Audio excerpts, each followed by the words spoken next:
todo o esforço da classe dominante brasileira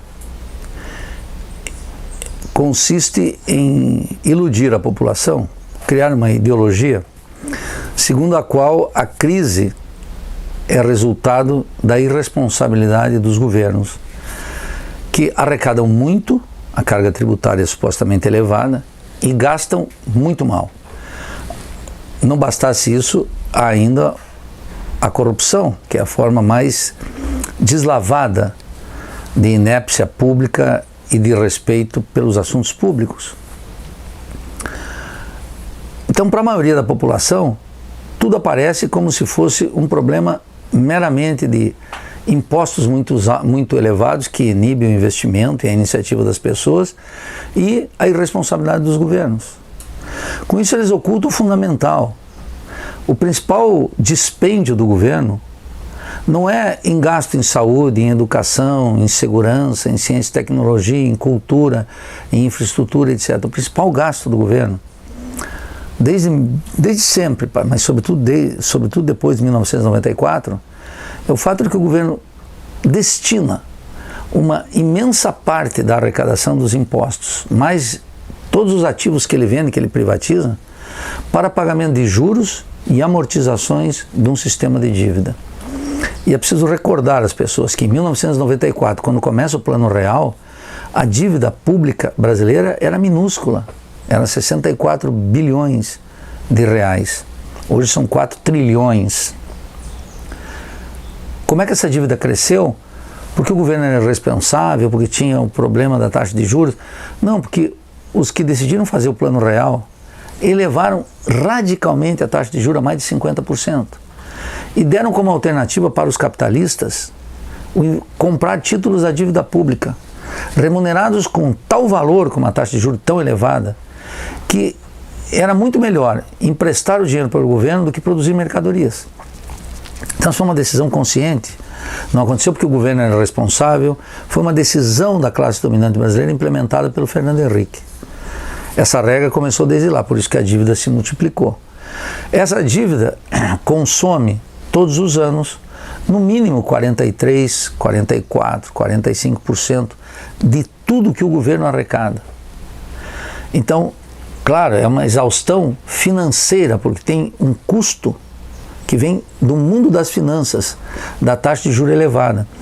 E que o Brasil, nos últimos 20 anos, praticou a mais elevada taxa de juros do planeta. Ninguém tem.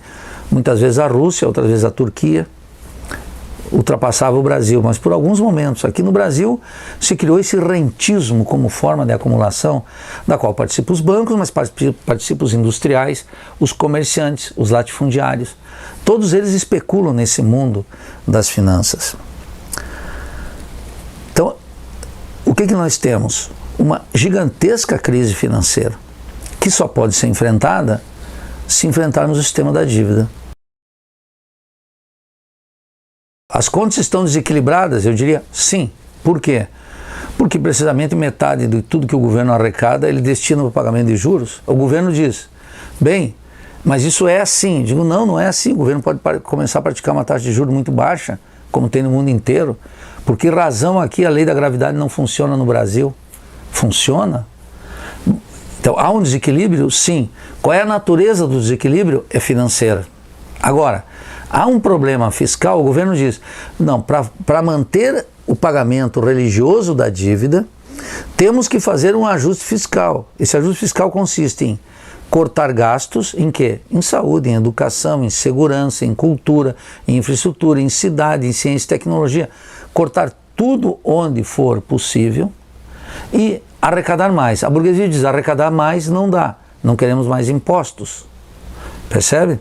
Então só tem uma alternativa, fazer o que ele chama de um ajuste fiscal. Bem, a operação pode parecer que vai dar certo, mas por isso que eles dizem, terá que ser por 20 anos. O que eles estão dizendo?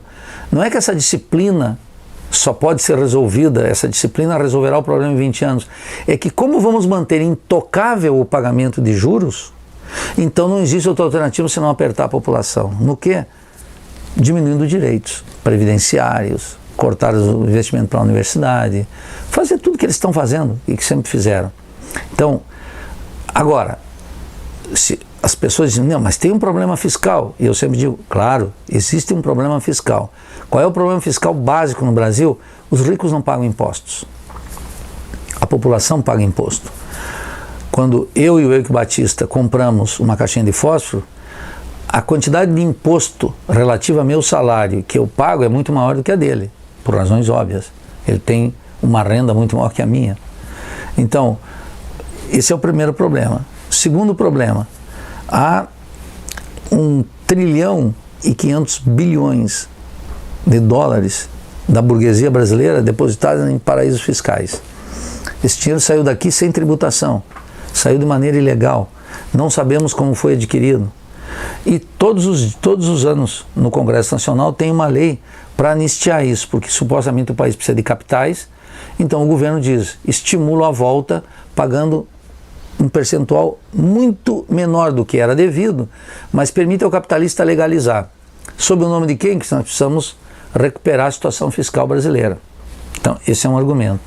2, existe uma gigantesca dívida ativa no Brasil, que é o governo, os capitalistas litigam contra o governo, deve impostos, devo, não nego, pago quando a justiça mandar. Isso é que o capitalista faz.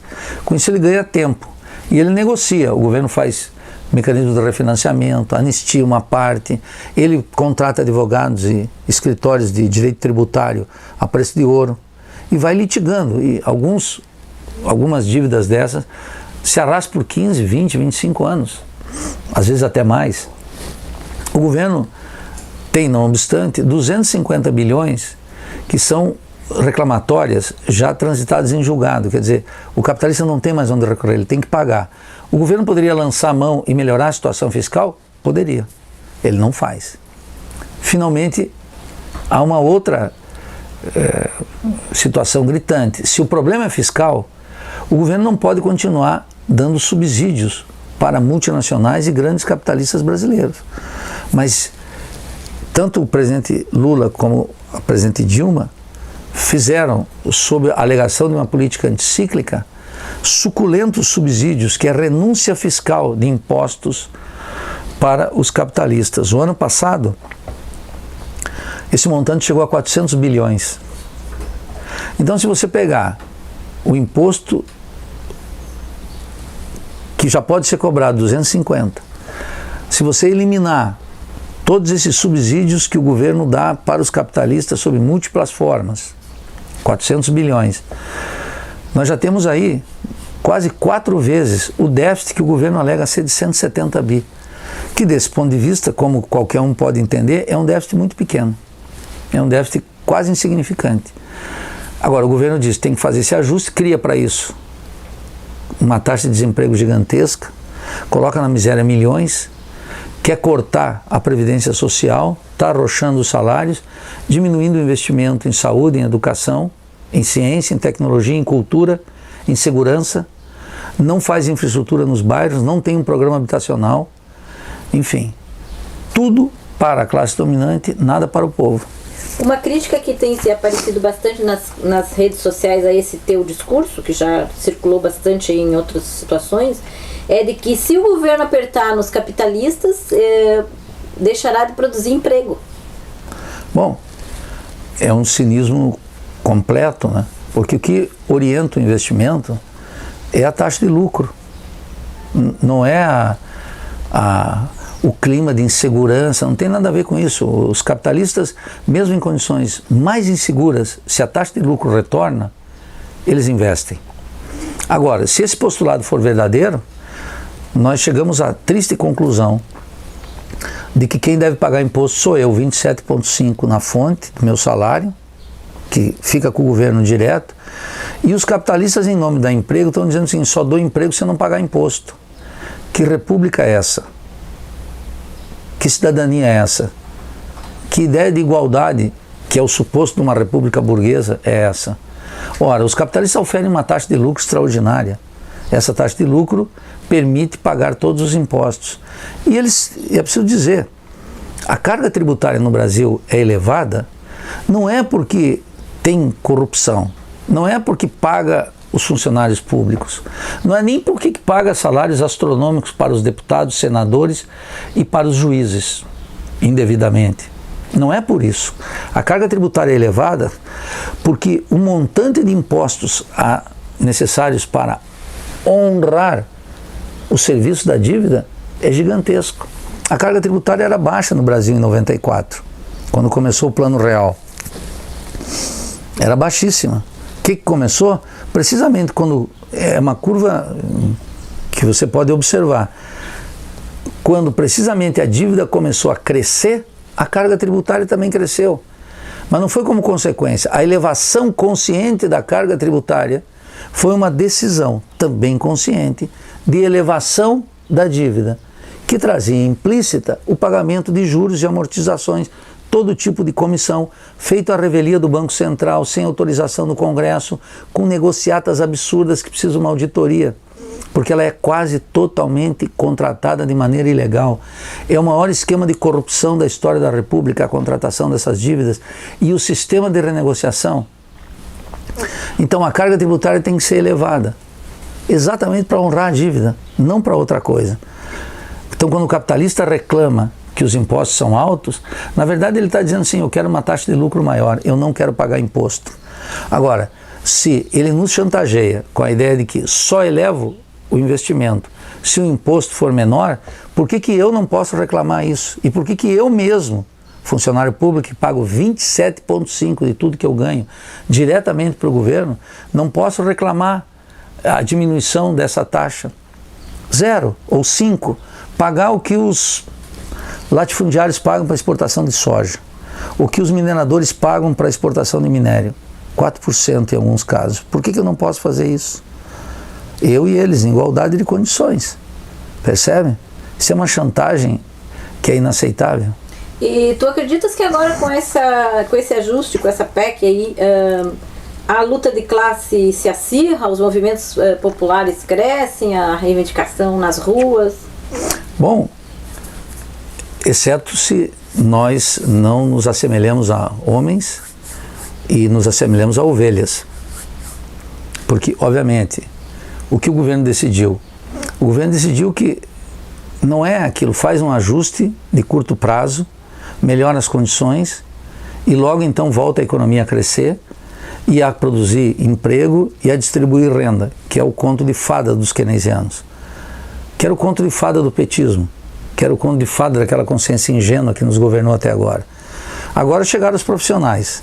E os profissionais, o xerife do bairro, está dizendo o seguinte: pelos próximos 20 anos, uma eternidade, no longo prazo todos estaremos mortos. Nos próximos 20 anos, o que vai governar a vida é uma austeridade contra o povo. O andar de cima, as classes dominantes, latifundiários, continuam nadando em dinheiro. Os industriais, com todo tipo de benefício do Estado e do capitalismo. Os banqueiros, os lucros do primeiro semestre são extraordinários. Os comerciantes comprando lá fora a preço barato e vendendo aqui dentro a preço caro. E os capitalistas estão dizendo, bem, agora a austeridade é contra o povo. A saúde no Brasil já é uma catástrofe e eles estão dizendo vai piorar. A escola é um desastre e eles estão dizendo vai piorar. A infraestrutura está desfeita e eles estão dizendo vai piorar.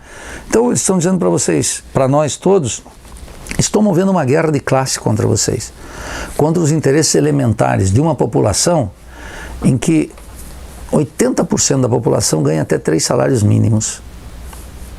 Ou seja, não é suficiente para se reproduzir em condições normais. E eles estão dizendo vai piorar ainda mais. E não vai piorar por 5 anos, por 6 anos, será por 20 anos. Ou seja, é uma declaração de guerra contra nós, é uma guerra de classe que eles movem contra nós. É óbvio que todas as ilusões passadas, a ideia de que um governo pode resolver nosso problema, ou que os sindicatos podem conquistar com bom comportamento um lugar de conforto nessa sociedade, se dissiparam. Agora as pessoas vão ter que enfrentar, se abrir para o que está acontecendo, e além disso, vão ter que inventar novas formas de luta muito mais eficazes, muito mais radicais, muito mais contundentes, contra esse governo e contra qualquer governo. Essa é uma questão decisiva. Os trabalhadores vão começar a observar que não pode jogar sua sorte num político qualquer, num partido qualquer. Eles precisam jogar sua sorte, em primeiro lugar, nas suas próprias forças. Então, as organizações sindicais, as organizações populares. E não pode reduzir a política ao jogo eleitoral. O jogo eleitoral não nos contempla em nada. Ao contrário. Vamos lá, votamos, participamos eventualmente do partido, enquanto não tivermos um partido que efetivamente seja um partido revolucionário, um partido que represente a Revolução Brasileira. E agora não há mais possibilidade daquela ingenuidade cidadã de política pública resolver o problema. A crise é do Estado. E é uma crise do Estado. A burguesia resolveu essa crise do Estado. Fazendo o quê? Passando prejuízo para nós. E nós vamos ter que dizer que nós não queremos isso e vamos ter que passar o prejuízo para eles. Isso significa que esse Estado tem dono. Um governo não resolve, como o governo do presidente Lula não resolveu, do presidente Dilma não resolveu. Não resolveu, nem sequer mitigou. É preciso muito mais. Então nós precisamos ter uma ambição maior, uma consciência histórica dos nossos problemas maiores. É aquilo, para finalizar, que chamamos o seguinte: nós estamos tomados por uma consciência ingênua.